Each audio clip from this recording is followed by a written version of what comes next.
by the grace of God. It will be a federal republic.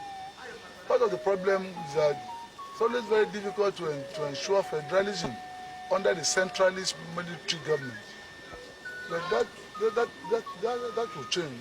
You heard it very recently. Orders being given by the military president of the country to the governors of the states. That is not in accordance with our constitution. Maybe the problem arose because we allowed this diarchy. But what we have now is a diarchy. We have the civilian regime everywhere else, but having a military head. The body is civilian, the head is military. It is this funny animal that we have at the moment that is giving difficulties to everybody. Nobody seems to know what to call it. If you look at the head, you see the military.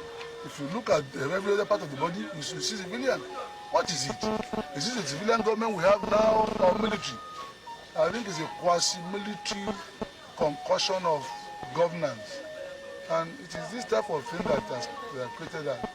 But quite candidly, that is the thing. People don't realize that what we are talking about is the changeover of that head, the movement of the head, so that we have a full civilian government in Nigeria. Every soldier is gone. And sometimes you don't remember that. But every soldier has practically left the government, except the president alone.